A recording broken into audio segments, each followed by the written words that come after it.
What is up, peeps? It's following TCG, and I was taking you back to another YouTube video, and I am a little bit ill today, so the energy isn't going to be at the all-time high, I'm afraid. I just wanted to let you know that right out of the bat. But today I want to address some actual concerns with the new PTCG Live that will be replacing, by the looks of it, ptcgo. So for those who don't know, just a quick brief over it. I'm sure everyone who's at least interested in the game has heard of this by now, but it did come out yesterday.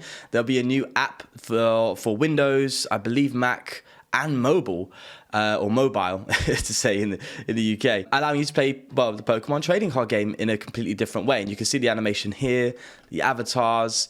There we go. So it's a completely new, what's the word? I'm going to say interface for now, but I know that's not the word for it. A platform would be another word. I'm not sure. We'll leave it at that. I'm sure you know what I mean. And I'm sure some of you know the word I'm looking for. But it will allow you to play on mobile, and it completely just redesigns how the game looks. You can see this design here on this picture. I'm not sure if you can see my mouse, to be honest, but I'll see if I can zoom in on it a bit. It looks quite cool. It does look different. It looks a bit more like you're actually playing the physical card game rather than playing an online game. Obviously, don't get me wrong, we have all these graphics in the background and stuff when you play your cards down and all that kind of stuff, but I can see what they're trying to go for. They're trying to go for a blend of genuine computer gaming and also the physical card game. It seems like that's what they're going for with this, and I kind of like that. I like the look, but when you scroll down here, there's one thing that definitely catches my attention and has caught a lot of people's attention already, and that is get new cards using in-game currency. The game is going to have, I believe, some sort of gem that you can buy, at least to my impression.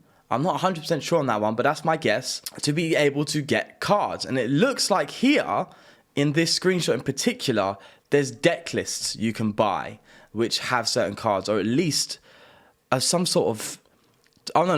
What am I talking about? That's a trainer's toolkit. So it gives you... Okay, so a toolkit. Packs, trainers, and 2 Crobats, which it's controversial, especially when you add it up with in the support tab and FAQ tab for PTCG Live. One of the questions is, will I be able to trade my cards with other players? Players will not be able to trade cards with other players in PTCG Live. So you can't, if you buy this trainer's toolkit, or you buy 2, let's say you want 4 bosses orders, you want 4 I don't know why you'd want 4 evolution incenses, but let's say you do, and you have 4 Crobats. You're like, I'd like to trade the Crobat. You can't. Although there was something down the line of being able, suggested or said, I'm not sure if it's in the FAQ, that duplicates can be converted into gems. That also raises some questions too. Now, a lot of this is coming off the top of the old cuff, so it's not really scripted, so it's going to be a bit of a mess, I'll give you that. But I want to raise some questions here. First off, does that make this game a pay to win? Because unless you've already got a lot of cards in the game, let's say, you know, a lot of PTCGO YouTubers are going to be okay. I mean, they've already got an established collection. We are going to be able to carry over most of our collection from PTCGO into PTCG Live. So if you've already got decks built and stuff and cards in your collection, then there's not too much to worry about. And at the same time, this technically replaces the PTCGO codes. The currency in the game now is done through trading. It's codes usually. Obviously, you could trade cards and stuff as well, but codes is usually the way to go. If you want to get yourself a Crobat and you have the money to do it and you want to get it in-game, because trust me, buying packs and getting codes and then hoping to pack one is not really effective. You're better off going online, finding a code store, by the way, shout out ptcgo.com here, shameless plug, and purchasing codes. And then you get enough codes that equates to the value of a Crobat. So a Crobat would be worth said amount of online packs. And then you trade that for your Crobat. You've got your Crobat. That person's got their packs.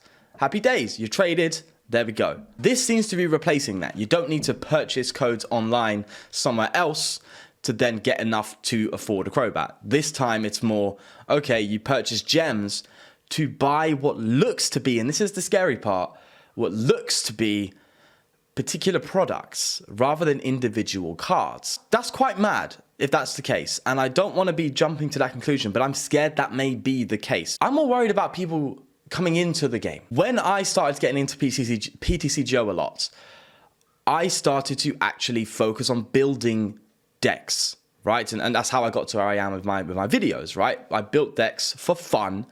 And in order to do that, I needed the cards that, well, I needed in order to make the deck I wanted to make. It easily, again, as I said, get the codes, trade, get your card.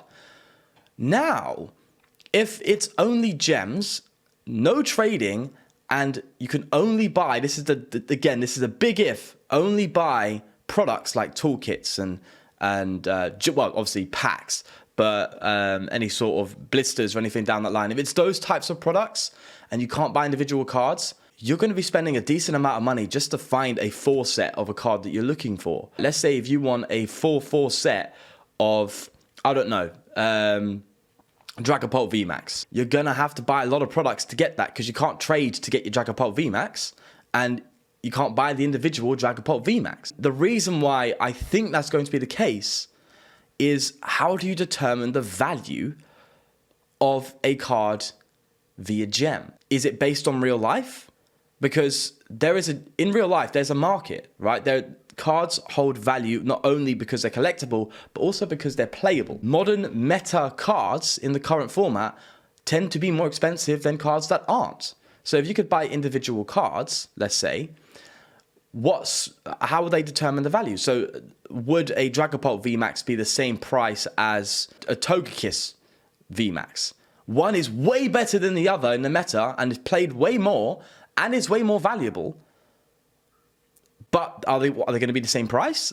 If that's the case, I guess that might be a good thing, because it means everyone has the opportunity to use top tier cards, which is a good thing.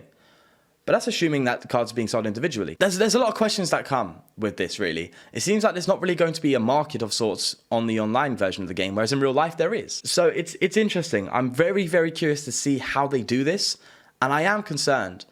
I hope you can buy individual cards. I do.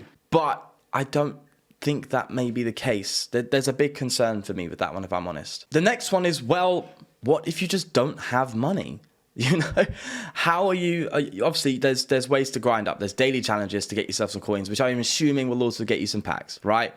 So don't get me wrong. I'm assuming they're not getting rid of the option to grind your way into getting some cards that are playable. It's honestly really tough to figure how this is going to go. I think there's parts of me that's excited. Obviously, it's new. And effectively, if you look at it from an outsider's perspective, or if you look at it from Pokemon's perspective, right? I'm not sure what they come, TCPCI, so TCPI, I think it's called, or something like that. The developers, they're just trying to monetize what is monetizable on their game, right? I relate this to FIFA. To those who don't know what FIFA is, it's a football game in the UK where you can buy packs to build your football team online. There's something called FIFA Ultimate Team. You get coins for winning games, which allows you to buy players on the market. Or you can get points, FIFA points, to buy packs and get packs. Now, obviously, coins is more effective. So the comparison I'm trying to draw here is in FIFA, people were able to buy coins from third-party sites, right? And in doing so, they don't need to buy FIFA points, because they can buy 1 million coins and get the player they want instead of spending the same amount of money on FIFA points and hoping to get the card they want, which they're probably not going to get based on pack odds. So people were using third-party sites.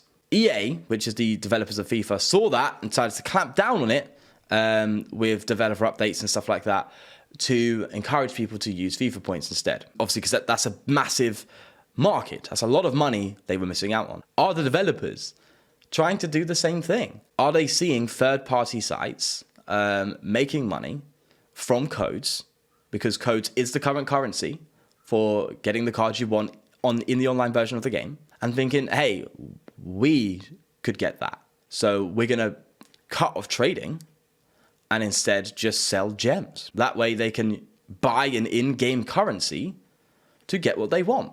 But how much are people getting with that? You know, is it worthwhile? That's one thing to notice as well. As I said, if it's just Pokemon products, it is going to be incredibly hard, I think, for people to get into the game and to start off.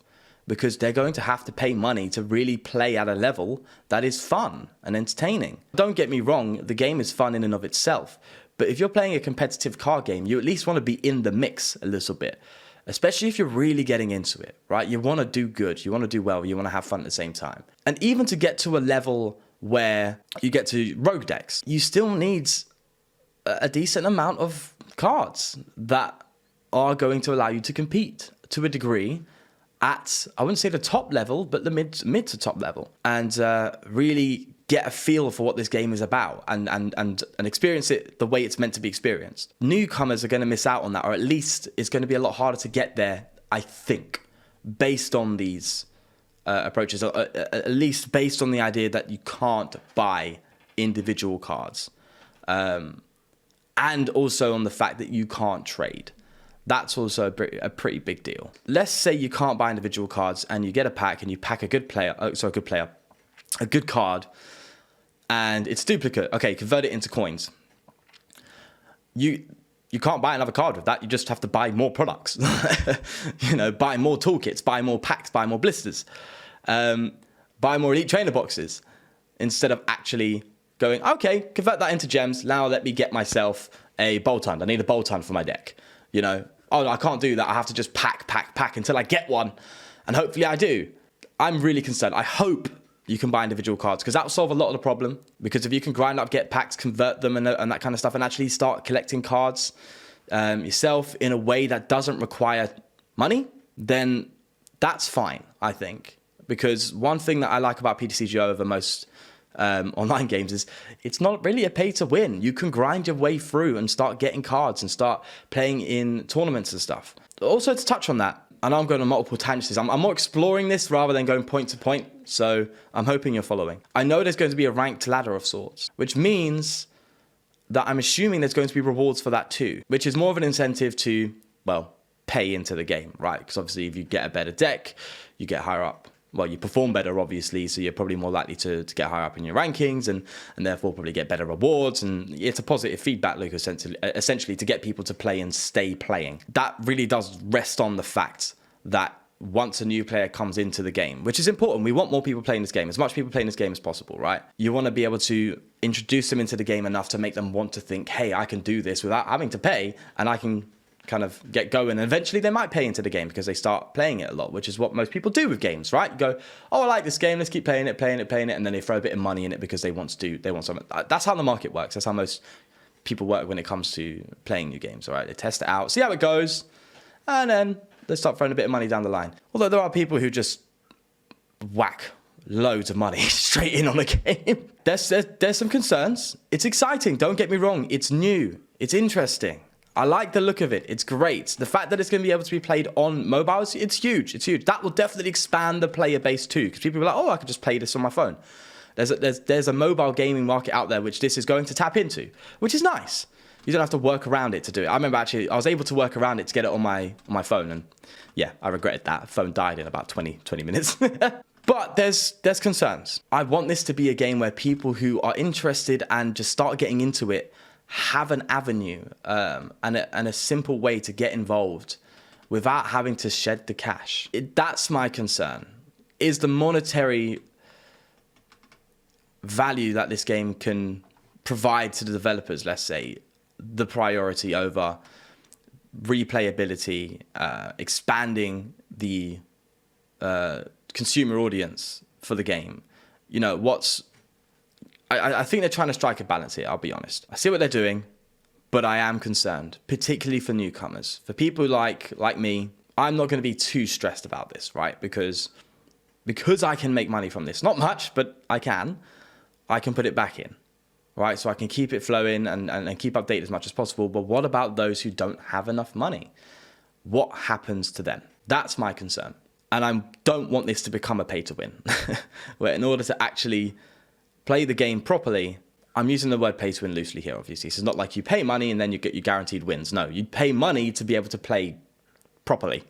That's concerning. I get it. Money, opportunity, you're a business, you're trying to make your money, but I don't know. It's all I know I haven't answered many questions here. I've more just raised loads. But that's the stage we're at. There's no answers now anyway. We'll have to see how it goes. And I hope that's something they've taken into account, because this looks exciting, it looks new, but I am cautious. And I think we have to be, especially as I know a lot of you viewers are on my channel, as people who like underground rogue cheap decks. I hope the little guy is being looked after here as much as the big guy. Those are just a few concerns. I've gone on a massive tangent. There's probably loads of points I've made that are just completely invalid. If so, let me know, because I've really just raced off the top of the head here. And I am curious to see your input. So yeah, in the comments down below, let me know any points I've made where you think I've gone wrong, or any points that you think I've missed. I'd love to hear your 2 cents. But yeah, fingers crossed. Hopeful but cautious. That's how we've got to be with this. All right, I'm going to leave it here and get a cup of tea because my throat is dying. Peace.